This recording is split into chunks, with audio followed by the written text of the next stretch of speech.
Hello and welcome back to our Literature channel's UGC NET Literature Concept Series. I'm Kanan Prasad and today we are exploring another essential dramatic concept that has appeared in previous UGC NET exams. Today's term is chorus. This concept falls under our dramatic terms cluster and connects to questions about classical and Elizabethan drama that appeared in June 2014 examination. Let's examine chorus. The word derives from the Greek choros, originally referring to a dance within a religious ceremony. The chorus originated in ancient Greek drama of the 6th and 5th centuries BCE, evolved through Roman drama, virtually disappeared during the medieval period, was selectively revived during the Renaissance, and continues to be adapted in various forms in modern and experimental theatre.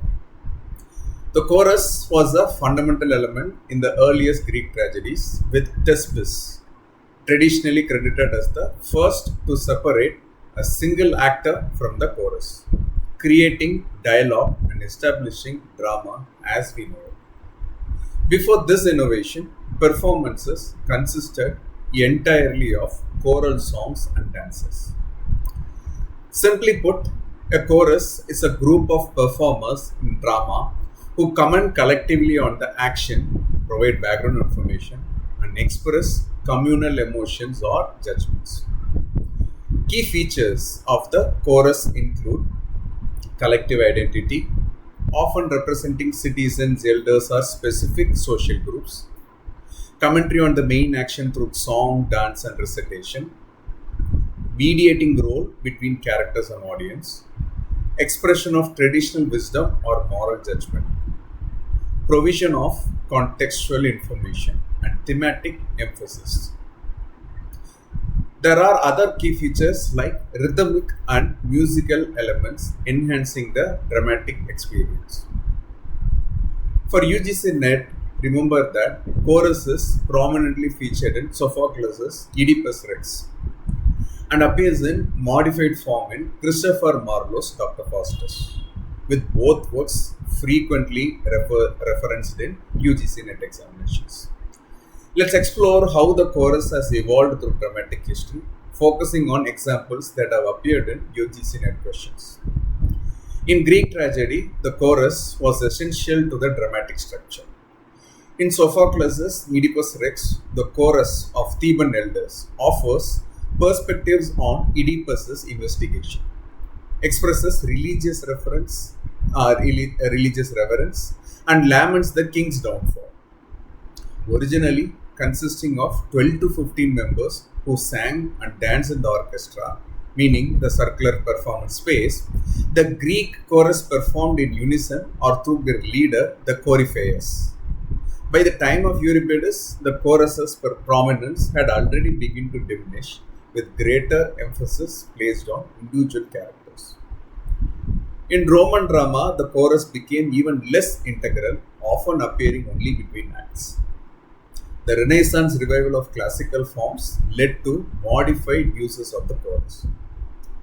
Christopher Marlowe's Dr. Faustus employs a chorus that serves primarily to introduce the play and provide narrative transitions. As noted in the June 2014 paper, the prologue spoken by this chorus specifically mentions cursed necromancy, establishing the play's concern with forbidden knowledge. This examination also correctly identified that Marlowe's villains, including Faustus, are not motiveless but rather driven by specific ambitions, in Faustus' case, the desire for ultimate knowledge and power. Shakespeare uses choruses selectively, most famously in Henry V and Romeo and Juliet, where they function more as narrators than commentators.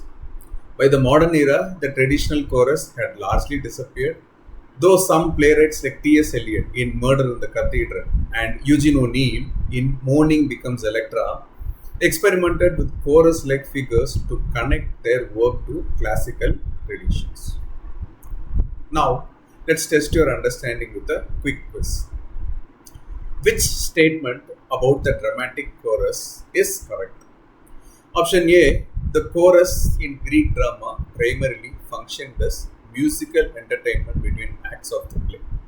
Option B, the chorus in Greek drama actively commented on the action and often represented the perspective of society or religious values. Take a moment to think about it and you may pause the video if you wish. The answer is B. While the chorus did perform musically, its primary function was not mere entertainment, but rather providing commentary, context, and representing collective wisdom or judgment. The chorus was integral to the dramatic structure, not simply an interlude between scenes. Remember, the chorus is a group of performers collectively commenting on dramatic action, most prominent in Greek drama like Oedipus Rex, but also appearing in modified form in Renaissance works like Marlowe's Dr. Faustus. For your UGC NET exam, be prepared to identify the functions and evolution of the chorus across different theatrical traditions. In our next video, we'll explore another important concept from our cluster.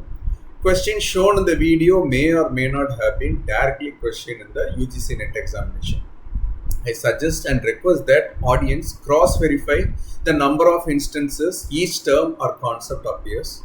If there's an error, please check the description box for corrections.